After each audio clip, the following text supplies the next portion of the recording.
নমস্কার, আমি doctor Naren Pandey, allergy asthma centre কলকাতার পক্ষ থেকে। আজকে আমরা আলোচনা করতে চলেছি গলায় বুকে কফ জমে থাকা।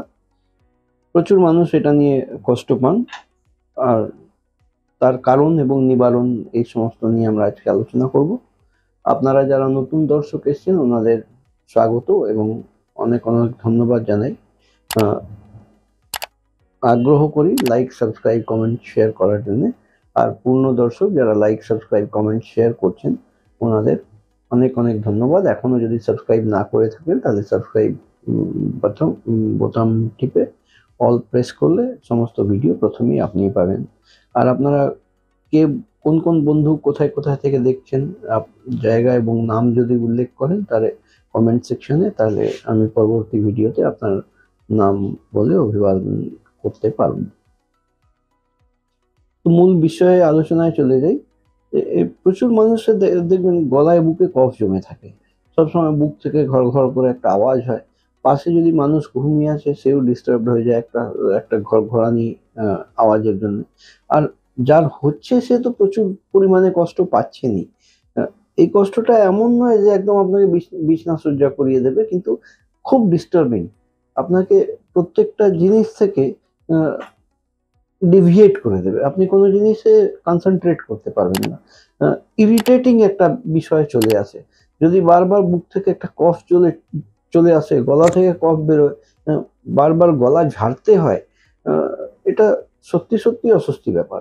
আর এই রকম আমাদের যে যারা যে এই পরিসংখ্যানের যে মানুষজন আমাদের সমাজে আছেন, ওনারা কিন্তু এমনভাবেই নিজের জীবনযাপন শিডিউল করে রাখেন যে আমি কোনো ঠান্ডা জিনিসে ধারের কাছে যাব না, গরম জল খাবো, কোনো ঠান্ডা জিনিস খাবো না। খাদ্য পদার্থে অনেকগুলো জিনিস বাতিল করে চলেন। স্নান হয়তো গ্রীষ্মকালেও স্নান গরম জলে করেন, কিন্তু তাও যদি at the end of the day যদি দেখা হয় তাহলে কিন্তু প্রবলেমটা থেকেই যাচ্ছে। যতই এই সমস্ত ব্যবস্থা করুন সেই প্রবলেমটা থেকেই থাকে।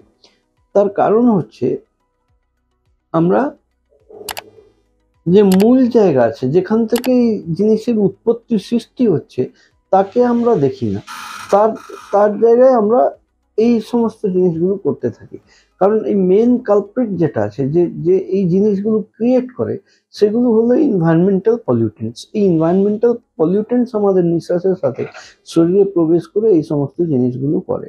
তো যারা এই কষ্ট পান তারা অনেক সময় বিভিন্ন cough syrup over the counter কি ডাক্তারবাবুদের কাছ থেকে বা ইনহেলার, নাকের স্প্রে এগুলো নিয়ে থাকেন।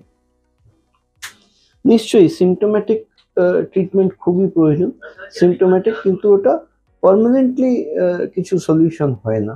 এই এই এক কোর্স ওষুধ খেলাম তারপরে আবার শুরু হয়ে গেল, এইরকম জীবনযাপনে কিন্তু চলতে হয়। আমাদের প্রয়োজন আছে খুঁটিয়ে বার করা যে কোন কোন জিনিস থেকে কত পরিমাণে অ্যালার্জি হচ্ছে। কারণ অ্যালার্জিটা হচ্ছে মেরুদণ্ড, আর মুখোশ হচ্ছে এই সমস্ত সিমটমস। হাঁচি, সর্দি, কাশি, বুকে কফ জমা, এই সমস্ত জিনিসগুলো হলো সিমটমস, যেটা মুখোশ।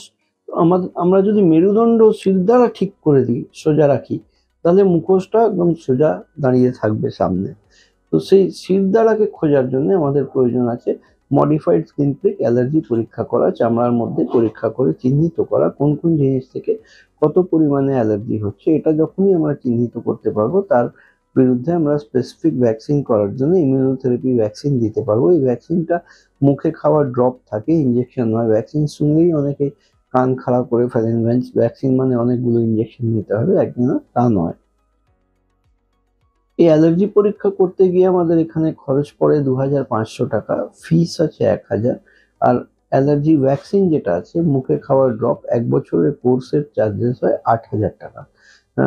তো এই সমস্ত করলে পরে কিন্তু আমরা অনেকটাই 2-3 মাস পর থেকে আমরা কিন্তু এর বেনিফিট পেতে আরম্ভ করে দেবো, এবং আমাদের যে ড্রাগ ইনটেকটা আছে আর ড্রাগ ডিপেন্ডেন্সি আছে সেটা কিন্তু মিনিমাইজ হয়ে জিরোতে যেতে পারে।